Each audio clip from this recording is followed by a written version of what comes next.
Okay. Shalom uvracha. Today we'll learn Gemara. In that I have a personal connection to this Gemara.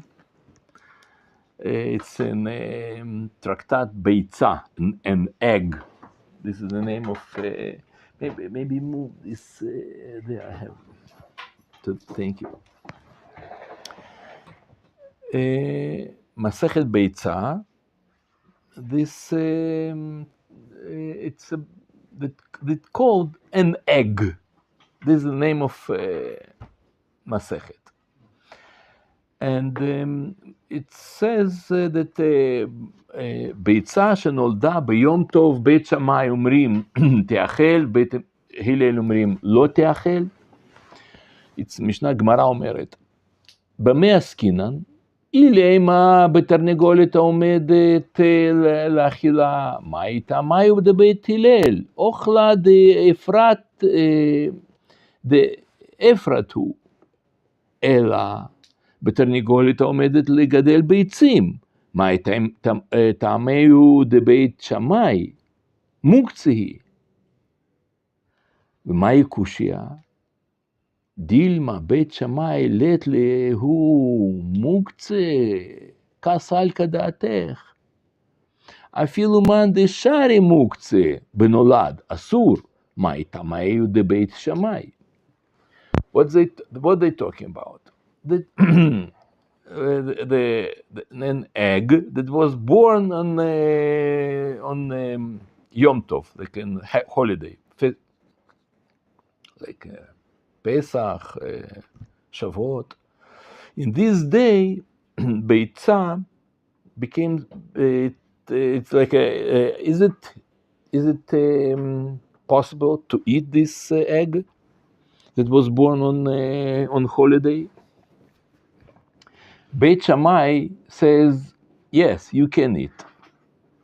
Beit Hillel says, no, it's forbidden to eat. Why? Beit Shammai says, this is a part of chicken. Chicken you can eat. It's something, some food. It's a food. You can eat food. Yes, but it was born in Rosh Hashanah. He says it's part of a food. Like you have, let's say, chicken. That part of chicken was separate. You can eat it. Okay, this egg was part of chicken, separate. And Beit Hillel says no, because it was born on holiday. In holiday, before it was born, it was for you muktzeh. It's like an apple that falls down from a tree on a holiday. Can you eat it? No, it's forbidden. It's muktzeh. Everything that was forbidden to you before the holiday or Shabbat start, it's automatically muktzeh for you. That was a discussion in Gemara, and in the continuation also they have one opinion that says that they talk about the same holiday that have 2 days, and which holiday have 2 days? It's Rosh Hashanah. And if from one day it was born, appeared this egg, can we use another day? This is a discussion they talk about. Now, this, as I said before, this is this Gemara. I have personal connection to this Gemara. Why? Because it was my first Gemara that I learned in my life. I was already, I was religious in this time, but I didn't learn Gemara, never in my life. Why? Because I learn in secular all kind of places, and also I was um, um, in this moment that I came to Kollel. I came to some Kollel that they learned this Gemara. In this moment, I was a professor in Tel Aviv University. I was a young boy, and I had a lot of talented. And in 20 years old, I finished my master degree, and then when I was 25 years old, I started my PhD in Tel Aviv University, and they suggest me immediately to start to teach there. And I started to teach when I was 26. And then I started to look for some other ideas, and someone suggested me to learn Gemara, and I went to Kollel and I asked, "What do you learn here?" They showed me Gemara, this Gemara. I said, "What? What? All this book? It's about an egg?" They say, "No, it's also about egg, and why it called this book egg?" They say, "No, there are kind of discussion," and they explain me what it is Rashi, what does it mean Mishnah, Gemara, Rashi, Tosfot, Rabbeinu Hananel, no, all kind of in the Gemara. And I was very surprised, amazing. It's very interesting. And how long you learn this book? They say about a year. We learn but iyun. It means like a good, deep learning. It's a year. I say, what? 2 semesters you learn one book, Gemara? Yes. So you waste your time. Why do that? You know what I can learn in 2 semesters, like an whole year, and I remember also that in general culture, an egg, it's a symbol, like at the shelf of the egg, it's a symbol of something that something not worthwhile, like something nothing. Like you say in Hebrew, we say klipat hashum, like from garlic. You have a shelf of garlic. It's wasteless. Wasteless, you say? Useless. So the same in Russian, you say about shelf of egg. And the story of Jonathan Swift, the story about Gulliver. You're familiar with Gulliver? You remember the two nation, Liliputim, small. They fight with each other, and why they fight? Because of the egg. How you should break the egg, and the Swift both bought this like example, this symbol, like all kind of war that people do, that they have no really deep meaning. It's nothing. It's eggs. It's nothing. So I say to them, why you spend your life for those stupid things? They say, let's learn deeper that we learn. I say, okay, no, what it's written there more. And they start to explain me more and more deeper. And I suddenly understood all these great architecture, this building of Sugya Begmara, like how it's built, how it's clever, how many wisdom is there. And I was so shocked from that. and I understand that what really they read about Beitzah. Beitzah, it's a symbol of potential. What it is, if I eat some leaf from tree, I want to eat some. It's ridiculous, but I want to eat leaf from tree. Should I say bracha, blessing? No, I can eat without any blessing. But beitzah, you have to make blessing. Shakol bedvaro.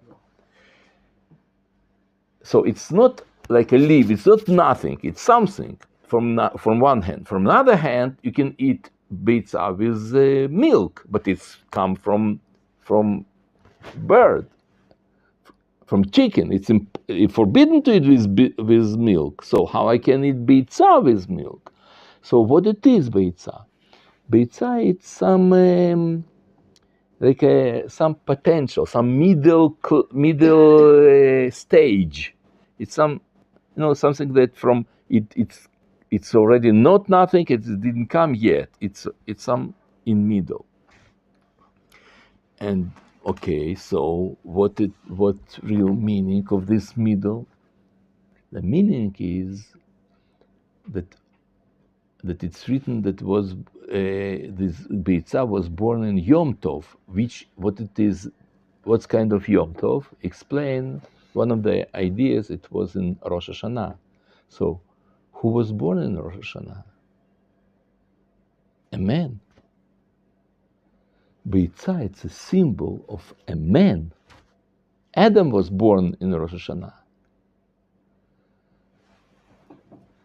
And all the world, it's really beitzah. It's a potential. All the world, it look like beitzah. It's something potential. So I suddenly understood that all that what they talk and this and that, they have deeper and deeper and deeper meaning.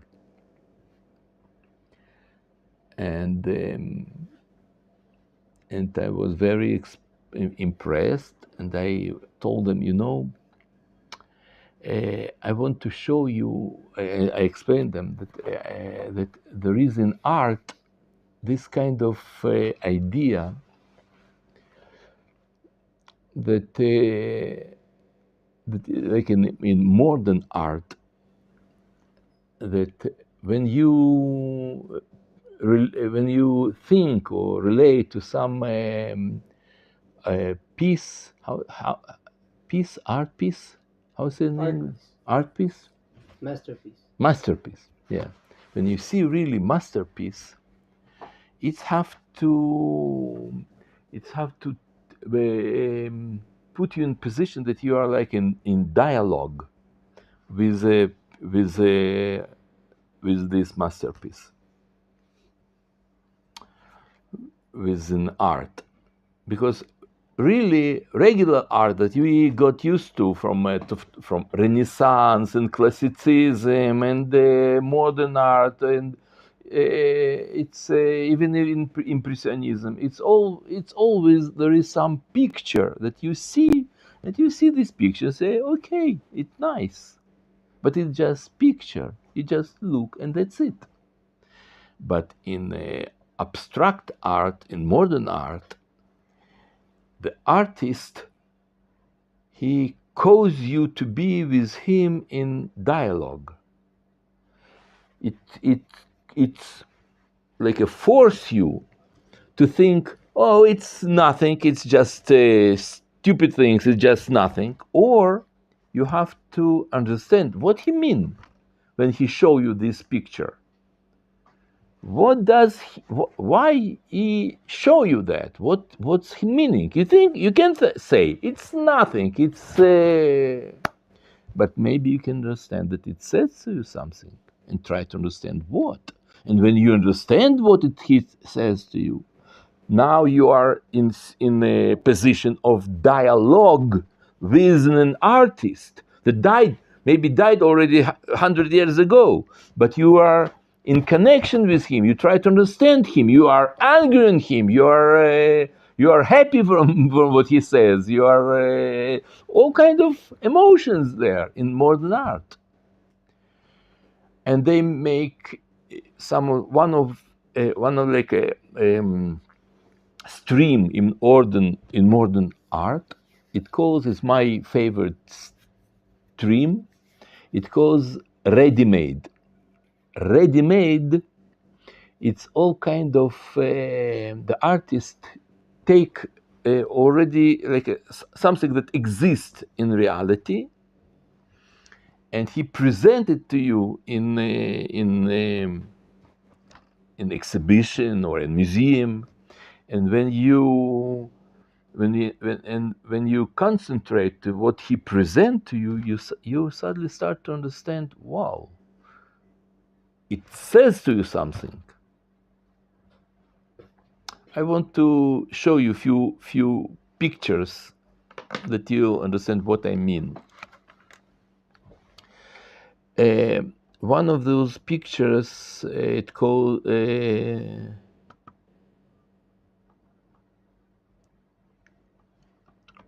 just a moment. Okay, look, this is you see. Maybe in they won't see in maybe get close to that. Oh, like this. Yeah. You see, this is a piano that through this piano grows some grass. You see? What you can say about that? You can say, okay, it was old piano that was broken on a throwaway to some garbage place, and the grass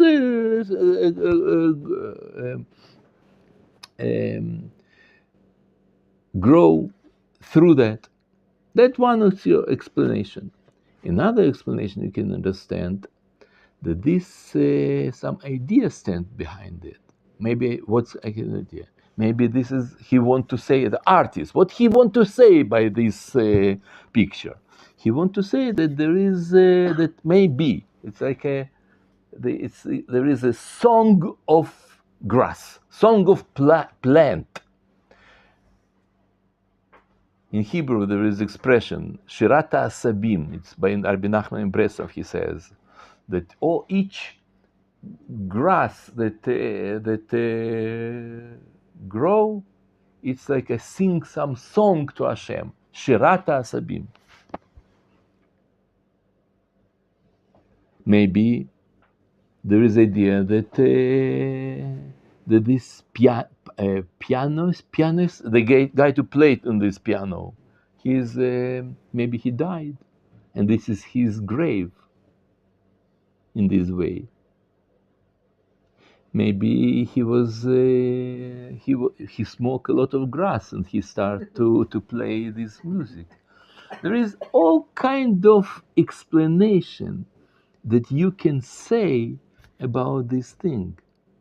It's your association, but one thing is for sure, you in contact with the artist, you try to analyze and to understand what he says. You can be agree with him or not agree.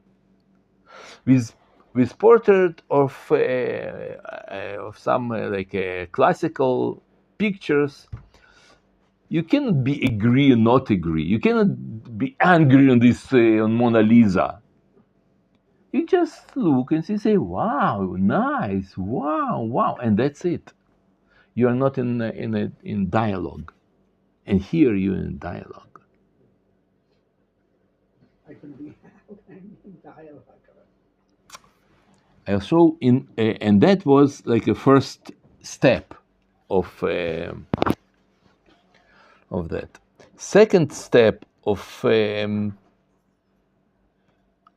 this ready-made did Marcel Duchamp. He French. He did very extraordinary thing. He went and he bought some what it is? How is it in English? That this how say? Shovel, shovel. He bought shovel in some store that sell this thing. He brought to museum and he hang it. Now we say, well, it's ridiculous. It's nothing. It's what? This is art. This is nothing. Yes, it is. It's not. It's. But think again. Is it safe to use something? This shovel? You say no. But to me, it can say something. What, for example? It reminds me my childhood in Russia. They took snow in this shovel, and I start to think about my life when I look at that, and then you can think about someone else. It can be his shovel in his kibbutz, but he weren't working there. Association. I have association with shovel. And when I start to think more and more, I come to another view that maybe he says, we don't need anymore this shovel. It's a symbol of our epoch because now there are machines and they start to bring a lot of like electronical things and digital. Now you can put this shovel in museum. You don't need this anymore. It can be another explanation. And I think about grave and my death. I think when I concentrate and meditate on shovel, I think about grave. To you, it doesn't say anything. Okay. And to me, yes. Maybe to him also. Maybe another. The fact that this thing, it's in a museum, not because they are stupid or they are crazy, or this is a mode, it's like it's common, it's famous. No. It says something to people.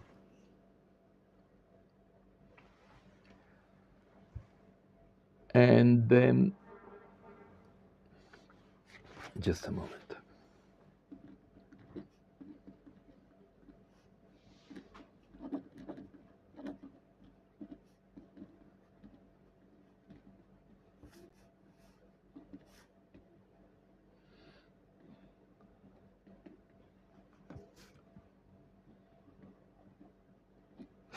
Okay, this is ready-made.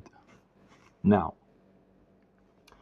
when and there are a lot different kind of uh, um, pieces like they are.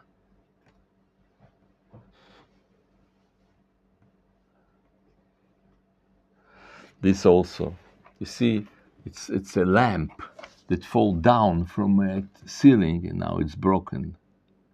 It's a symbol of time, of ideals that they was broken, of fancy something fancy thing that they were broken. It's also different kind of, it's like ideas. It's like they always wanted to show some idea that stand behind those things. Now,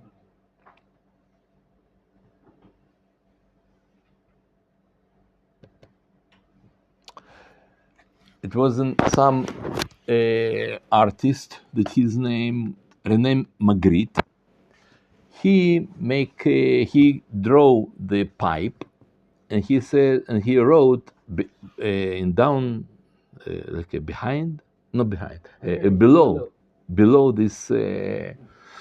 That this is not a pipe, but it's written how you can. Ce n'est pas. Celui-ci, pas une pipe. Ce n'est, Ceci, ce n'est pas. N'est-ce n'est-ce It's pas une. it's a not. It's not a pipe. That is what's written there. What you wanted to say by that? You have to view it differently. You have to tell you think what I'm trying to say because it's not a pipe. Yes. You see, you think that it's a pipe, right? He drew it painted very realistic, but really he says it's not a pipe. Maybe it's some symbol of your prestige. You belong to some important people that they smoke pipe. Maybe you can say that it's.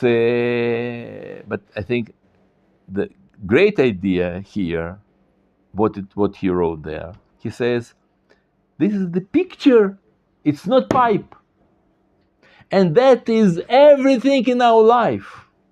You think that this is the pen, it's also picture. It's also some expression of some idea that stands behind a pen. Everything in our life, everything in this world, it's not what you think. And then he painted another picture, and I'll show you. Just a moment.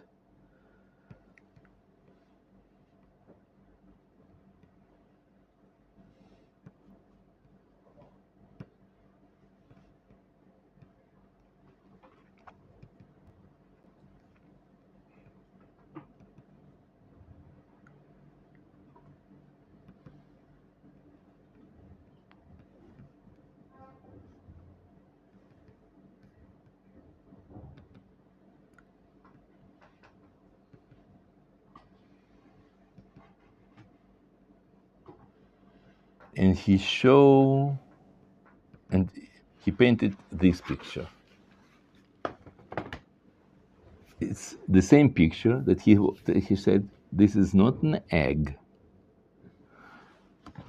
And then just a moment. No, I'm not. He did like this.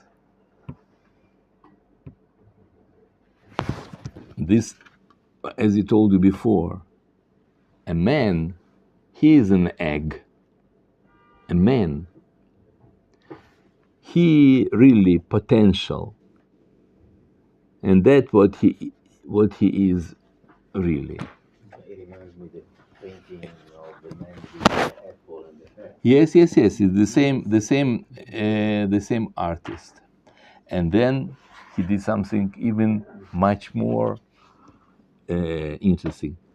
He drew egg, like an artist that draw egg, but look what happened to this egg. From this egg became a bird. You see? So what he wanted to say that really what you are create here, it's influence in the reality. You draw just potential, but it works in reality, and that is opposite. He look on the potential, and he see something else. He look an egg, and he draw bird.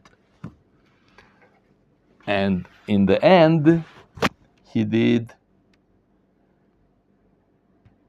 this thing.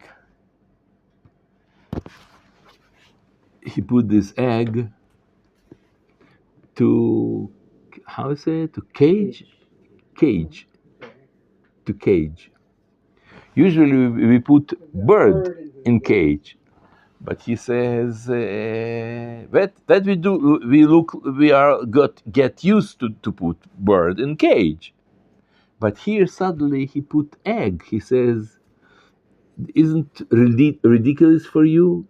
So why you put bird in cage?"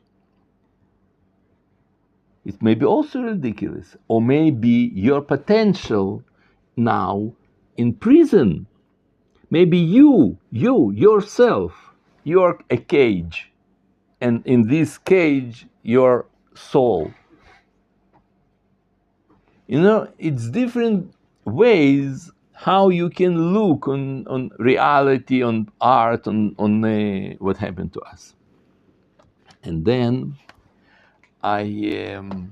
when I understood that also,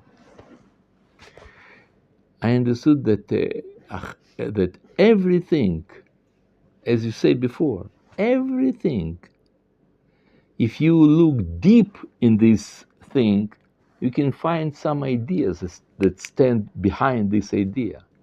And that's what Gemara do. Gemara takes something,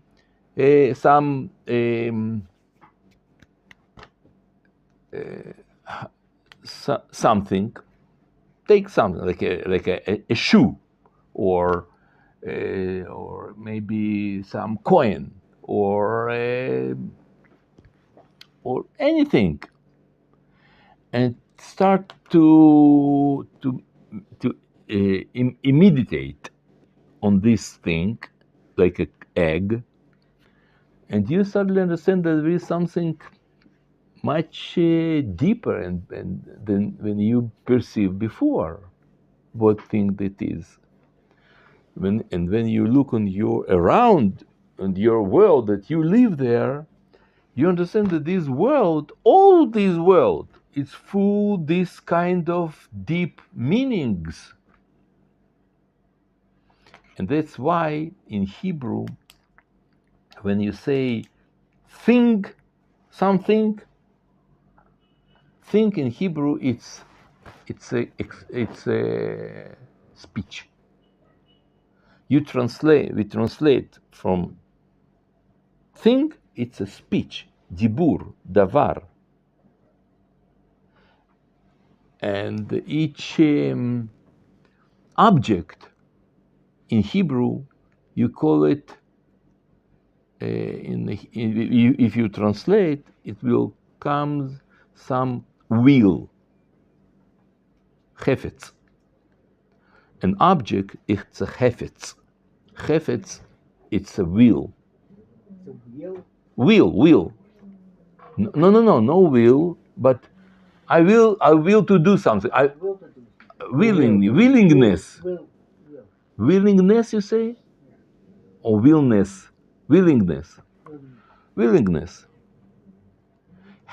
Chefet, like, it's not accidentally that in Hebrew we called to all kind of things like this, we called some meaning of discussion, of conversation, dibur, willingness, that you understand that this is a result of some desire, of some will that stand behind this object. Think deep about what you see. It's like a shallow view on reality. You can say, oh, well, there are stones, there is sun, clouds, there are mountains, birds. Oh, life is just alive. You understand that it's a shallow perception, shallow view. You don't get into deep level of life. And how you can imagine, how you can think. It's like it's very materialistic, atheistic way of thinking. You understand that reality is created by someone, by some author. And if this author create this thing, he meant something that stand behind what he create. So how you can imagine that just there is some frog or mouse or mice or eggs of course, there is some idea standing. I don't know. I not always. I know what is idea, but I know for sure that the fact that he create something in certain way, he wanted to say to something to us, some certain idea. And my work here in this world to analyze everything that I meet. Sometimes I have time, or sometimes I have strength to do that, or some mind. Sometimes not. Okay, but I know for sure everything here in this world. It's a conversation. It's a word. It's a will. It's talking. It's something to me. And also.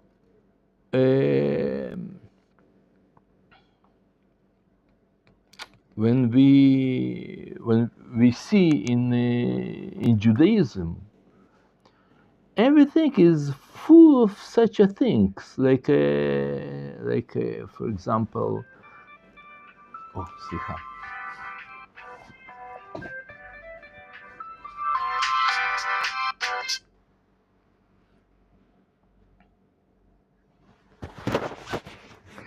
It's, for example, I know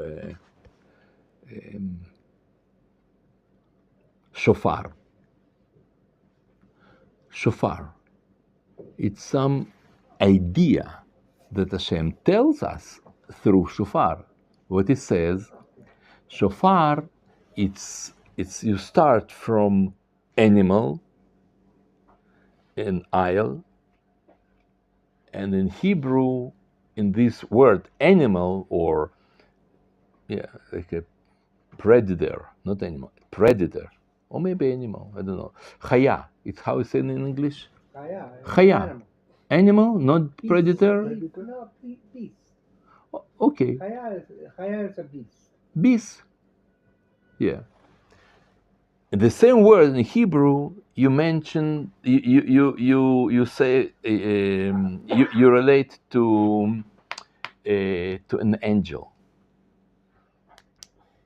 They are written the same. The same word, the same idea.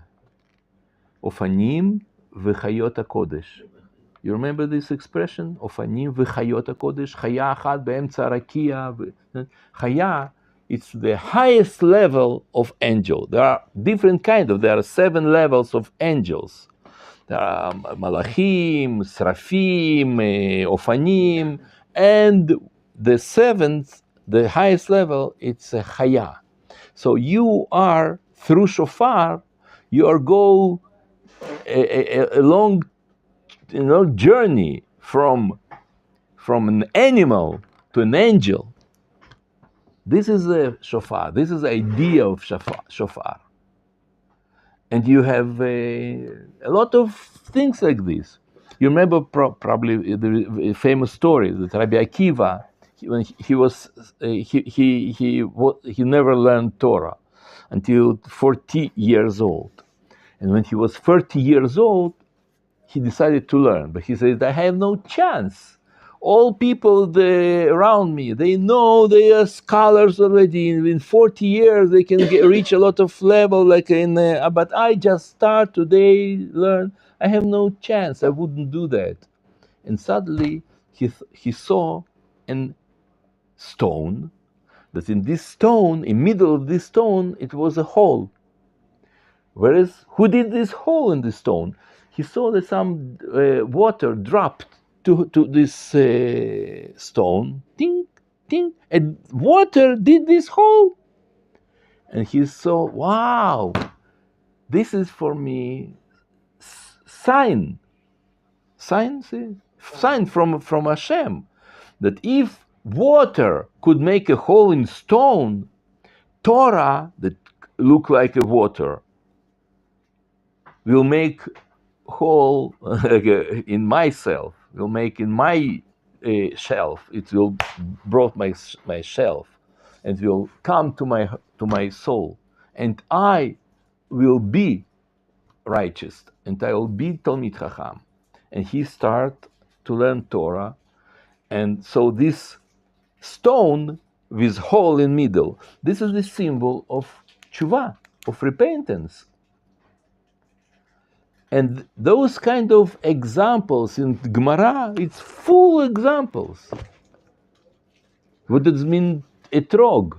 Etrog, such a symbol of a tzaddik, of some very important, right? Etrog, but without some small thing like arava, etrog doesn't. It's meaningless. It's. I don't understand. I mean, I could get the picture of shofar and etrog and to fill in as something that you could get into, but a stamp picture of what you were showing me, I can't relate to that. I'll But tell you, it's not. I understand what you say, but I want to tell you that it's not important what they meant and what the picture is.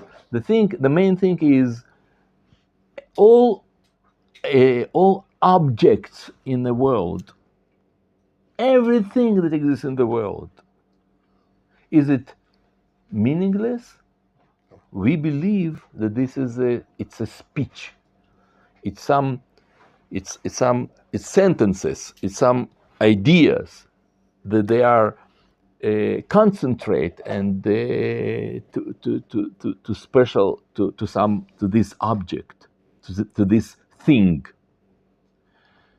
And when you look in this way to your life and everything that you meet, so you are in dialogue with an artist.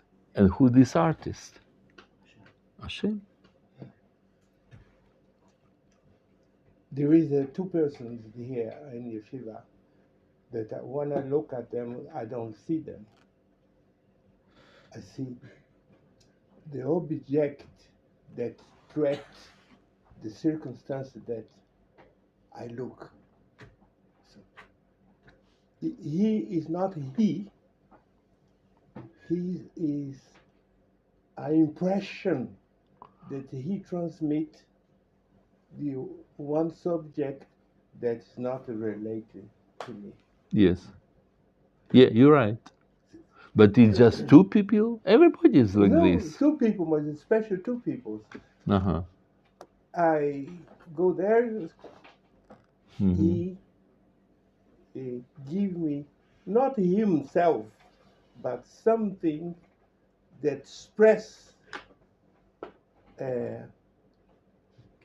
things that can be very pushy. I see. And you know, when I understand all that, then I decided to stay in a kollel, in this yeshiva, and to start learn Torah deeply. And I didn't come back to my university. I came in this kollel between 1 year and another year. I finished teaching there in 1 year, and I was supposed to start next year. And I came there in the summer, and I was so amazed by that I decided, okay, I'll stay and I'll continue learning. And until today, I continue learning Torah. Because, so basically, what you're saying is the connection is thought, speech, thought. Yes. So basically, if you read Bereshit to the statement, the speech of Hashem creating the world, basically based on this connection, thought, speech, thought, basically when we read, we are connecting our thought to Hashem thought. Yes. Based on the creation. Yes, exactly. And that's what we learn when we learn Gemara. It's always, we should look for deep level of what it's written there. Not what just written, but what standing behind it. What hidden there.